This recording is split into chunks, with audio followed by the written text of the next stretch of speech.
Trade without trust. The West doesn't trust China at all anymore. It still has to find a way to do business with Chinese firms. 19 years ago, an unknown Chinese company set up its first European sales offices in a suburb of Frankfurt and an English commuter town, and started bidding to build telecoms networks.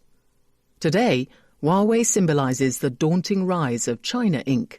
and a global trading system in which trust has collapsed. With sales of $123 billion, it is known for its razor-sharp prices and dedication to the industrial goals of China's rulers. Since 2018, America has subjected it to a legal assault, making it a flashpoint in the trade war. Now, Britain has said that it will block Huawei from its 5G networks. Other European countries may follow. But far from showing the West's resolve, the saga reveals its lack of a coherent strategy. If open societies and authoritarian China are to keep their economic links and avoid a descent into anarchy, a new trade architecture is needed. America's security chiefs have always worried that Huawei's equipment was designed to aid spying and would make its customers dependent on subsidized Chinese technology. But over 170 other countries decided the risks were manageable. Britain, which works closely with America on intelligence, created a cell of cyber experts to monitor Huawei's gear in 2010 and, later, confined it to less sensitive parts of the network. Other countries mirrored this approach. It offered a middle way between a naive embrace of Chinese state capitalism and a Cold War. Such a finely balanced judgment has proved untenable. The Trump administration has urged the world to ditch Huawei and enforced a unilateral embargo on its suppliers, preventing sales of some components as well as chips made abroad using American tools.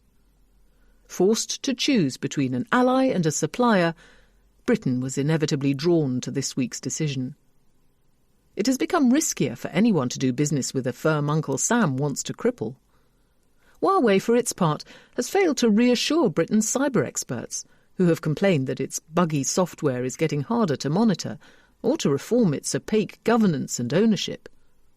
Any remaining illusions that China's leaders respect the rule of law when it really matters have been shattered by events in Hong Kong. The direct cost of ripping Huawei out of European networks is tolerable, adding less than 1% to Europeans' phone bills if amortized over 20 years. Ericsson and Nokia, two Western suppliers, can ramp up production and new competition may emerge as networks come to depend more on software and open standards. The true burden has nothing to do with antennae, but stems from the decay of the world's trading system.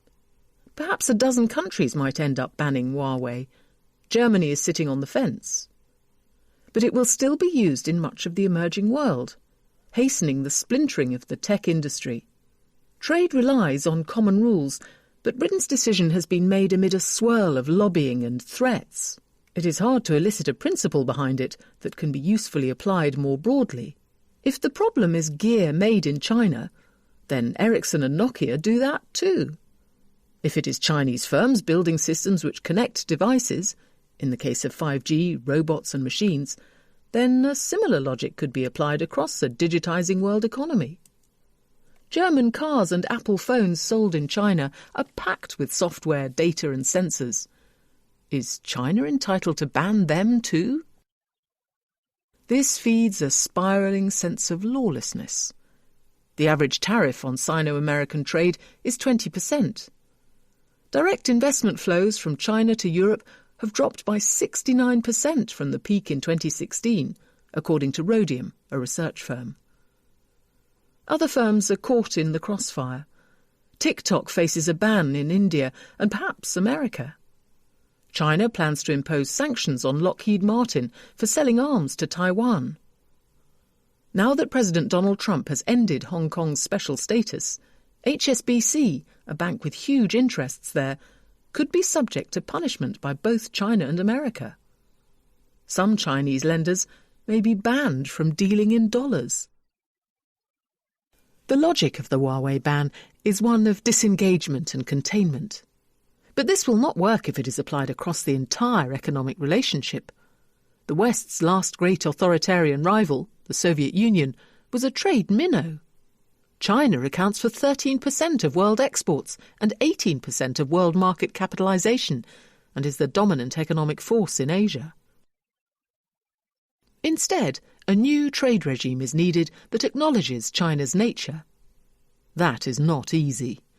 The World Trade Organization, or WTO, which aims to set universal rules, has failed to evolve with the digital economy. Nor was it prepared for President Xi Jinping's drive to increase state and Communist Party influence over private Chinese firms and those like Huawei, which say they are mutually owned by workers. Disillusioned with the WTO, the Trump administration's negotiators unilaterally tried to wrestle China into liberalizing its economy and cutting subsidies, using the threat of tariffs and embargoes. That has been a fiasco. So, how should the trade architecture work in an age of mistrust? The goal should be to maximize trade consistent with both sides' strategic security. That means fencing off flashpoints, such as tech, that generate lots of tension but a minority of trade. Perhaps a third of Western firms' sales to China based on our analysis of Morgan Stanley's data, for example. These sectors will require scrutiny and international security certification of the kind Britain tried with Huawei. It may not work, but at least commerce in other areas can flourish. Chinese firms should also be required to accept open governance of their big subsidiaries in the West, including local shareholders, foreign directors, and managers with real autonomy, and disclosures that all help create a degree of independence from the state. This is not hard. Multinationals such as Unilever have been doing it for decades. TikTok could be a pioneer. Open societies are stronger when they act in unison. Europe may be tempted to go it alone, ending decades of transatlantic cooperation. Yet at some point, soon if Mr. Trump fails to win a second term, America will reinvigorate its alliances because it has been less effective without them. The West cannot fundamentally change China or ignore it. But by acting together, it can find a way to do business with an authoritarian state it mistrusts. Huawei marked a failure to do this. Time to start again.